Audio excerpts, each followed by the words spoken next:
حرصا على استمرار العطاء والتواصل بين خريجي كلية الفنون الجميلة بالإسكندرية، نظمت إدارة الكلية احتفالية خاصة بخريجي الثمانينات من الكلية.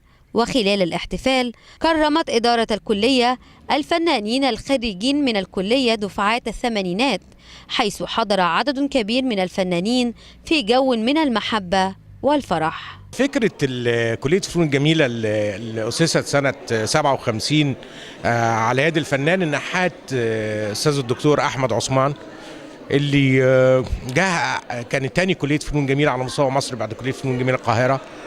بالتأكيد إن حجم الأجيال اللي مروا على الكلية في كافة التخصصات في الفنون وفي العمارة محتاجين ان احنا نبقى على تواصل معاهم بالنسبه للاجيال. فتولدت الفكره ان احنا دائما بتبقى المعارض داخل قاعه المعرض الكليه اللي موجوده، ان هي بتبقى المعارض للقائمين على التدريس، الاستاف، الطلبه، حاجات كده. فقلنا لا، احنا عايزين نغير المنهج، الفكره، ونخلي الميموريز والذكريات بتاعت الجينيريشنز نرجعهم تاني للكلية ويجوا، وخاصة الفنانين اللي استمروا في عملهم الفني وخاضوا تجربة فنية في الفن التشكيلي جيدة ومتميزة. ابتدينا بجيل الستينيات وده كان معرض، وبعدين السبعينيات، النهاردة احنا في معرض الثمانينات. 22 مارس ان شاء الله عندنا المعرض الخاص بجيل التسعينيات. عندنا المؤتمر الكلية الفنون التشكيلية، وبيتحدث عن ثقافة الحريات في الفنون البصرية والعمارة. معرض مؤتمر دولي هنعقده في مكتبة اسكندرية، وهيبقى فيه مصاحب للمؤتمر ده ان شاء الله معرض شامل لكل كبار الفنانين السكندريين او المصريين بوجه عام.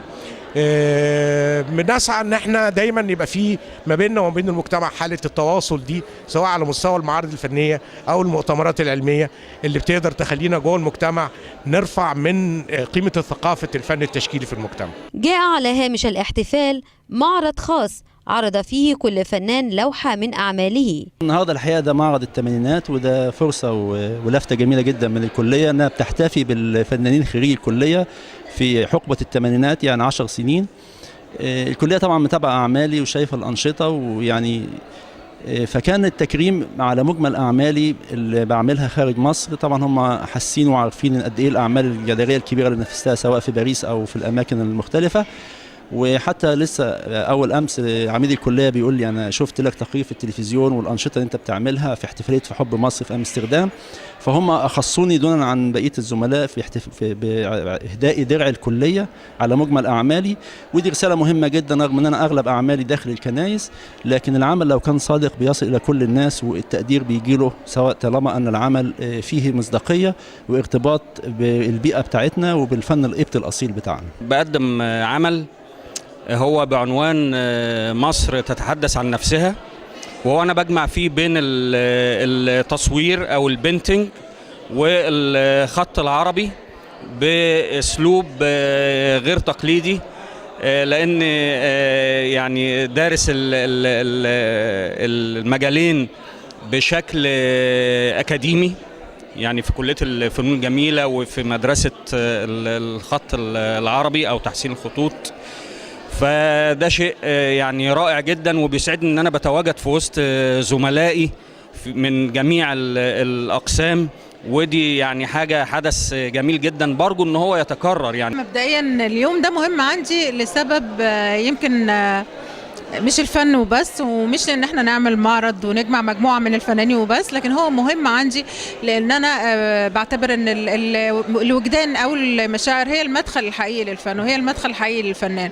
برتكز على فكره ان الناس يجتمعوا مع بعض ويقابلوا بعض ويعتبروا ان ويراجعوا مواقفهم من الفن. يعني في خريجين ما قابلوش بعض من 30 سنه، وبتبقى المعارض دي فرصه ان هم يشوفوا بعض من اول وجديد، فرصه يستعيدوا ذكرياتهم، فرصه يعني يفتكروا الفكره الجميله اللي هي جمعتهم والتفوا حولها في دراستهم في الكليه. بعضهم اتفرق، وبعضهم سافر، وبعضهم استمر في الفن، وبعضهم بقيت مرحلة الدراسة بتاعته كذكرى جميلة في حياته.